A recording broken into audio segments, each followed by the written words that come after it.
Well, there's so much to cover. I don't even know where to begin. Episode 4 was dropped. I was so glad to stay up to see it, but then I couldn't fall asleep. So I've watched it twice. I have so many thoughts. I just want to give hella props to the cast and crew, but especially to the one who wrote and show ran this episode, Danai and.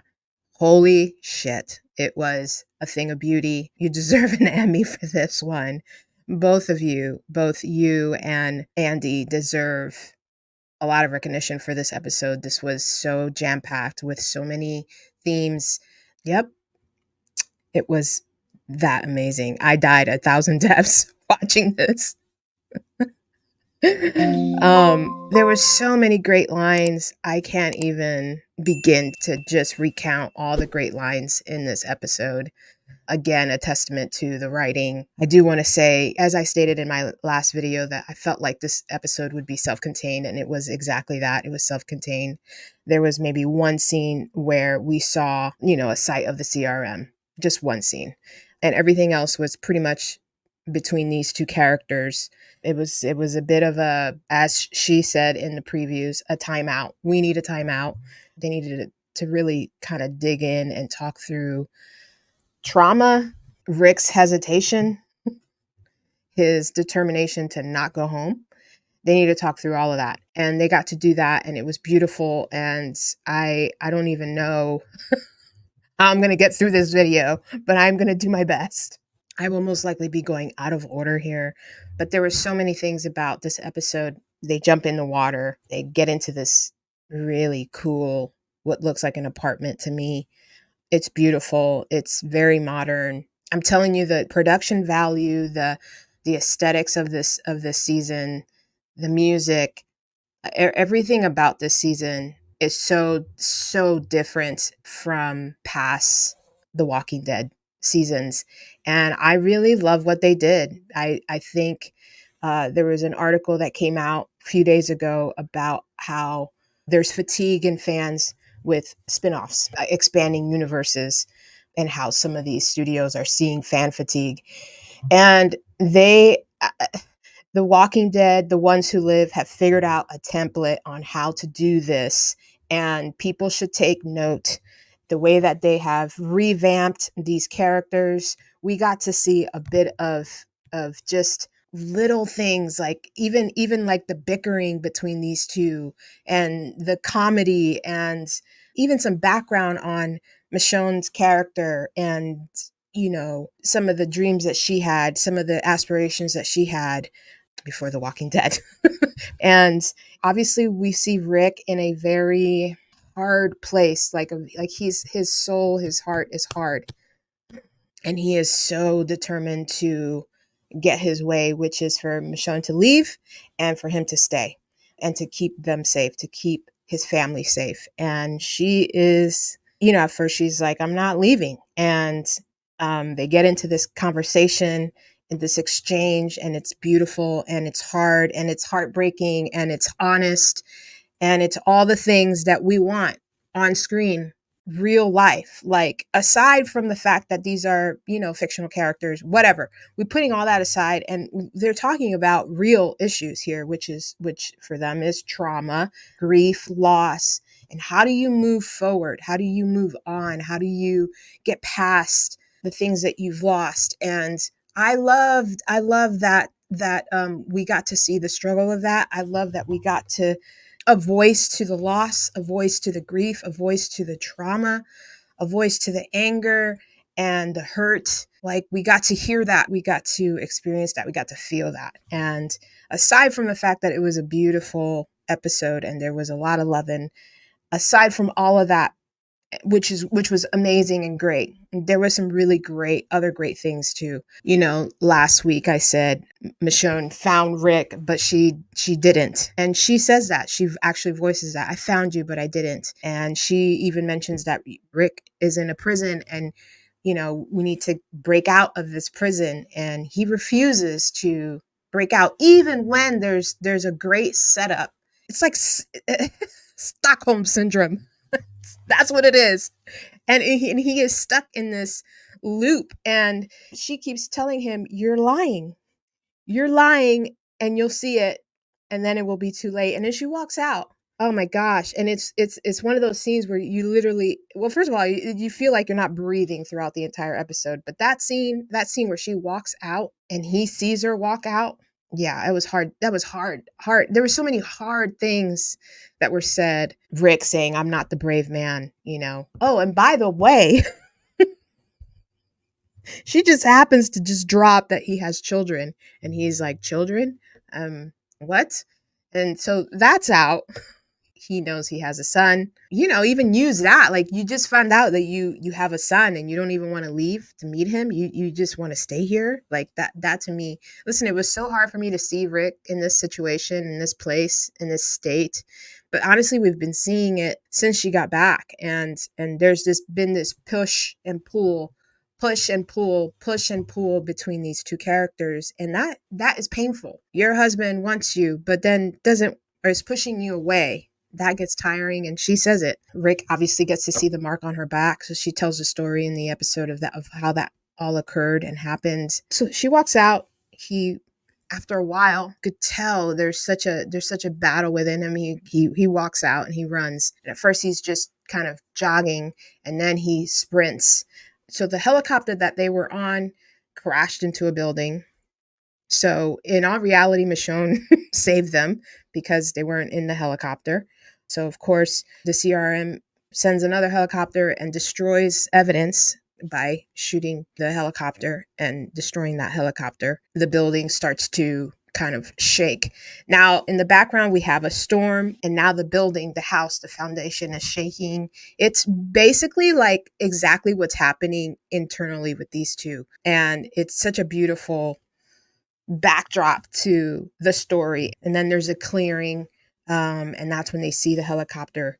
You know, it's so perfect. It's so beautiful. This is storytelling at its finest. There are so many funny moments. Here's one.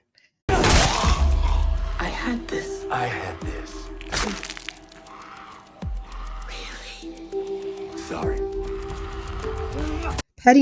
The pettiness in some of these scenes were so great, and so just freaking, this episode was just so brilliant. We do that, we get trapped. We can't breach from this aisle, even if it's a defensible position. I don't even have a weapon, Commando, so how are we supposed to get past all those walkers? Goddamn defensible position.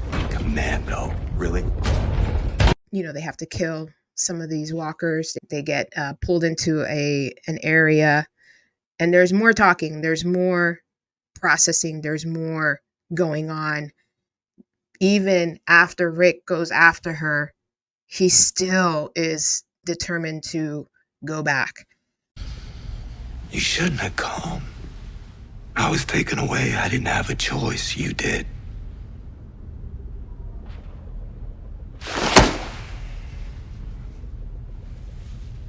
You don't know a goddamn thing anymore, do you?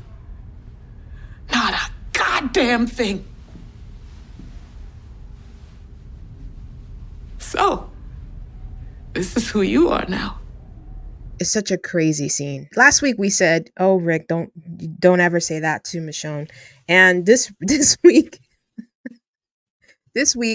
Michonne says, "I don't know who you are, because the man I knew would never talk to me like that, ever." And she keeps calling him out on his bullshit. I love it. I love that she keeps calling him out on his bullshit. She wants him to voice certain things. And this is where I feel like things start to kind of shift, is when Rick admits, you know, when he says, you know, she gets stuck underneath a light fixture. Walkers are coming their way, and she's telling Rick to go. It's useless, and she's stuck, and she's not going to get unstuck. And he refuses. And he's like, there's no way I'm leaving. And she was like, good, I needed you to say that. So there's this point of where she's trying to get Rick to confess some things, to tell some truths, aside from the fact that he's, you know, because she's calling him out on his bullshit. She keeps saying, you're lying to me. And so he starts to confess some truths, right? And that's a truth. Yes, you would never leave her there, ever. That's not who you are. Kind of reminding him of who he is. And it's beautiful. She gets freed. They go back to the apartment. They get some loving going on.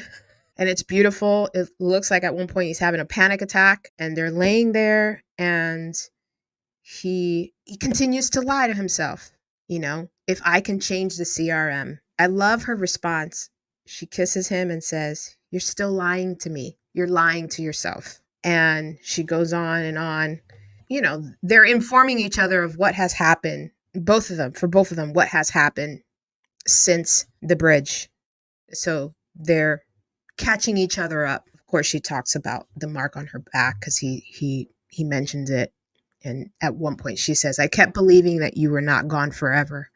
I still believe that." And it's that idea of finding someone, but not really finding them because of, whatever it is that they've gone through, trauma, grief, loss, programming, whatever you want to label, however you want to label that, what's going on with Rick. He's not who he was, and the CRM changed that man. Michonne has to figure out a way. I think this is the beautiful thing for her is she has to kind of rid herself of all the hope, dreams, and expectations of their reunion. And actually in the episode recap, Danai kind of mentions this. And she doesn't get there right away in the episode. But when she does, it's beautiful and has to work through that and has to in order for her to move past how Rick has hurt her so that she can help him move past the trauma, pain, loss programming that he has experienced.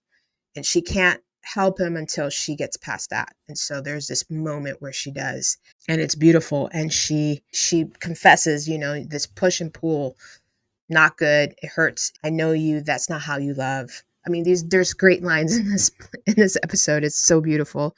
Michonne asks Rick a pivotal question, I think, here.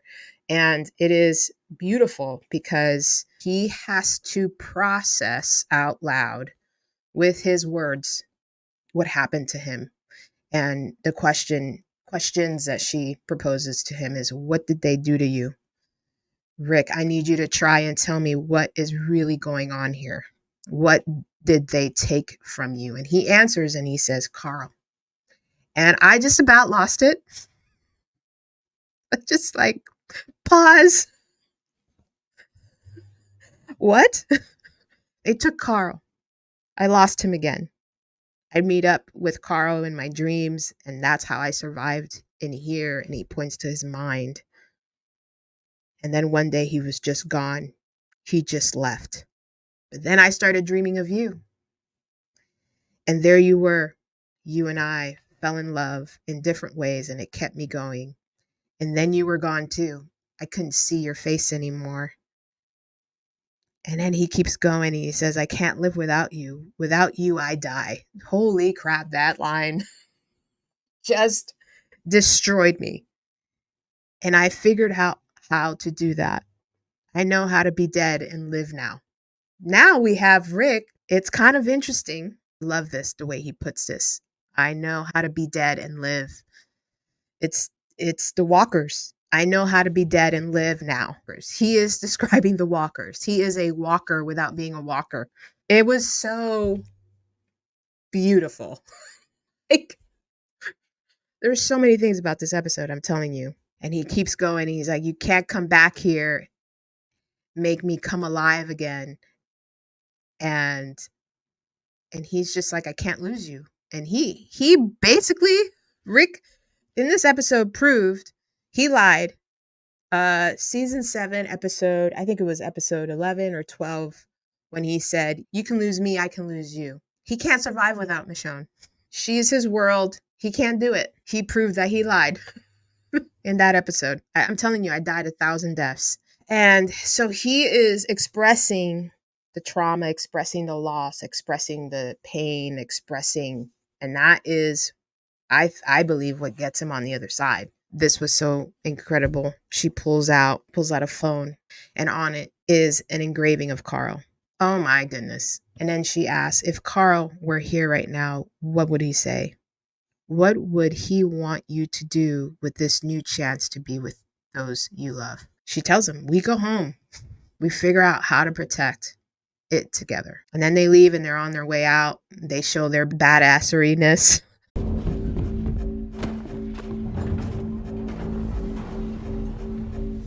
How powerful they are together. They get in a vehicle that has several canisters of ethanol inside of it. I couldn't help but think of Nat and his tools. I wonder if Michonne will use the canisters of ethanol later in the season. So many layers in this episode.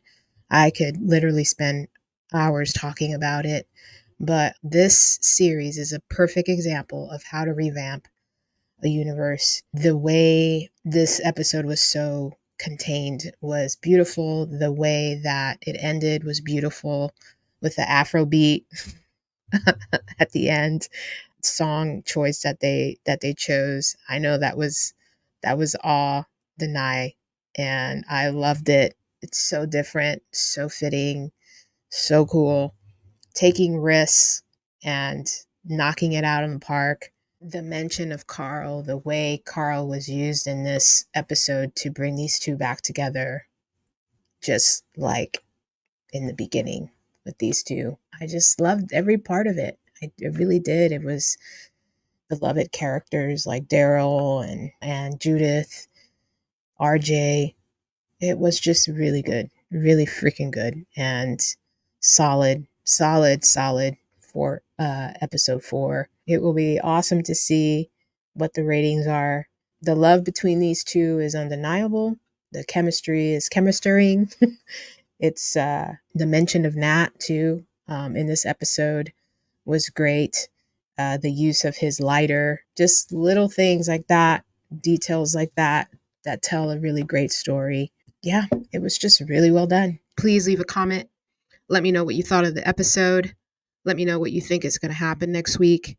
Thank you for being here. Thank you for subscribing. Thank you for listening. Thank you for watching The Walking Dead, The Ones Who Live. Until next time.